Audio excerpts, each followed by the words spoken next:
నేనైతే మళ్ళీ ఒకసారి చంద్రబాబు నాయుడు గవర్నమెంట్ చూడాలనుకుంటున్నాను. నాకు తెలిసి చంద్రబాబు నాయుడు గవర్నమెంట్ ఇది లాస్ట్ సార్ అవుతుంది. ఆంధ్రాకి ఇప్పుడు వరకు రాజధాని కానీ ఇలాంటివి ఏం లేదు కాబట్టి చంద్రబాబు ఒక విజన్ గా వర్క్ చేస్తాడు కాబట్టి సో నేనైతే ఇప్పుడైతే చంద్రబాబు నాయుడుకి సపోర్ట్ చేస్తాను. సో ఖచ్చితంగా చంద్రబాబు నాయుడు వస్తాడని అనుకుంటున్నాను నేను. ఈ పవన్ కళ్యాణ్ కూడా కలవడం వల్ల చంద్రబాబు నాయుడు ప్లస్ అవుతుంది అని అందరూ అనుకుంటున్నారు. నా ఉద్దేశం ప్రకారం చంద్రబాబు నాయుడు సింగిల్ గా వస్తేనే సో చంద్రబాబు నాయుడు ఒక తెలుగుదేశం ఒక దమ్ము చంద్రబాబు నాయుడు తెలుగుదేశం పక్కన పెట్టేయండి, ఒక చంద్రబాబు నాయుడు ఒక దమ్ము బయటపడుతుందని నేను అనుకుంటున్నాను. ఈ కలిసి పోటీ చేయడం వల్ల జగన్ ఒక్కడే సింగిల్ గా పోటీ చేస్తున్నాడు, వీళ్ళందరూ కలిపి వస్తున్నాడు. సిపిఐ సిపిఎం మొత్తం జనసేన టీడీపీ అన్ని కలిసి వస్తున్నాయి. ఈ జగన్ ఒక్కడే సింగిల్ గా వస్తున్నాడు. ఈ జగన్ ని ఢీకొట్టాలంటే ఖచ్చితంగా కూడా వీళ్ళందరి వల్ల కాదు. జగన్ ఆల్రెడీ ప్రూవ్ చేసుకున్నాడు. 151 సీట్స్ వచ్చినాయి లాస్ట్ టైం. సో ఈసారి నేనైతే చంద్రబాబు నాయుడు గెలాలనుకుంటున్నాను. కాకపోతే మరి ఏమవుతుంది అంటే ఎవరో చెప్పలేం. ఈసారి అయితే చాలా టఫ్ ఫైటే. ఈ పండక్కి కోడి పందాలు ఈ 2 కోళ్ళు ఎలా కొట్టుకుంటాయి అనేది, యాక్చువల్లీ 3 కోళ్ళు కొట్టుకోవాలి. అంటే ఆల్రెడీ పవన్ కళ్యాణ్ లాస్ట్ టైంతో పోల్చుకుంటే ఈసారి కొంచెం బాగా డెవలప్ అయ్యాడు. సో అతను కూడా కొంచెం బాగానే జనాలు కూడా తీసుకున్నారని నేను అనుకుంటున్నాను. ఒకటి చాలా మంది కూడా వ్యతిరేకత ఎక్కడ వచ్చిందంటే పవన్ కళ్యాణ్ కూడా ఈసారి సింగిల్ గా పోటీ చేస్తే ఎవరితోనూ పొత్తు లేకుండా పోటీ చేస్తే బాగుంటుందని చాలా మంది అనుకున్నారు. సో కానీ పవన్ కళ్యాణ్ మళ్ళీ ఈ తెలుగుదేశాన్ని సపోర్ట్ చేసి పార్టీలోకి రావడం జరిగింది. సో దానికి ఒక ప్లస్ పాయింట్ ఏంటంటే జగన్ గవర్నమెంట్ ఏదో విధంగా దింపాలనే పతనంతో వాళ్ళిద్దరూ మొత్తం అన్ని పార్టీలు కలిపి జగన్ ఒక్కడి మీదకి వస్తున్నారు. కానీ చూడాలి, జగన్ ఏమి చేయలేదని కాదు, చేశాడు.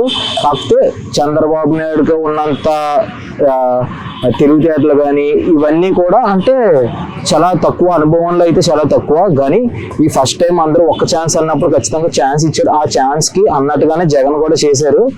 సో ఆయన్ని కూడా ఏం తప్పు పట్టక్కర్లేదు మనం. కానీ నా ఉద్దేశం ఏంటంటే చంద్రబాబు నాయుడు తెలుగుదేశం పార్టీ పక్కన పెట్టండి, ఓన్లీ చంద్రబాబు నాయుడు పార్టీ ఇప్పుడు ప్రెసెంట్ అయితే. మరి ఫ్యూచర్ లో మరి జూనియర్ ఎన్టీఆర్ గారు తీసుకుంటారని మీ అందరూ అనుకుంటున్నాం. ఆయన తీసుకుంటే చాలా బాగుంటది.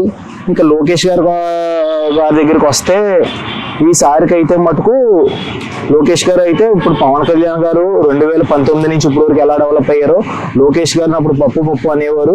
ఆయన కూడా ఇప్పుడు ఆ పేరు మొత్తం పక్కన పాడేశారు. ఆయన కూడా బాగానే డెవలప్ అయ్యారు. ఆయన కూడా పాదయాత్ర చేశారు, జనాల మధ్యలోకి వెళ్ళారు, చాలా తెలుసుకున్నాడు. ఇంకా వైసీపీ గవర్నమెంట్కి వస్తే 1 మ్యాన్ షో, ఓన్లీ జగనే మొత్తం అంతా.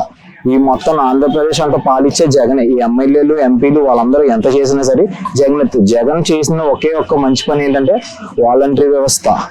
నెక్స్ట్ వచ్చేసి ఎడ్యుకేషన్ కూడా కొద్దిగా బాగా పేరు వచ్చింది జగన్ కి. ఇంక ఈ పథకాలు అవన్నీ అంటారా, నా వరకు పథకాల గురించి అయితే నాకు తెలీదు. ఒకళ్ళేమో ఇచ్చారు వస్తున్నాయి అంటారు, ఒకళ్ళేమో రాలేదంటారు, ఒక్కొక్కరు ఒకలా చెప్తారు. ఈసారి అయితే మటుకు మళ్ళీ లాస్ట్ తరం కింద చంద్రబాబు నాయుడు వస్తే బాగుంటుందని అనుకుంటున్నాను. ఈ పవన్ కళ్యాణ్ కూడా మరి లాస్ట్ లో పార్టీని ఇప్పుడు ఆల్రెడీ పార్టీని తెలుగుదేశానికి తాకట్టు పెట్టినట్టే, ఇద్దరు కలిపి పోటీ చేస్తున్నట్టు ప్రకటించేశారు ఆల్రెడీ. జగన్ అన్ని సీట్లు ఓపెన్ గా మొత్తం అన్ని కూడా అన్ని విధులు వదిలేశాడు. ఇంకా ఈ చంద్రబాబు నాయుడు ఈ పవన్ కళ్యాణ్ ఇద్దరు చర్చలు జరిగి మళ్ళీ ఇప్పుడు కొత్త న్యూస్, నిన్న మొన్న ఢిల్లీ వెళ్తున్నారని చెప్పారు, బీజేపీతో మళ్ళీ కలుస్తానని చెప్పేసి అని అంటున్నారు.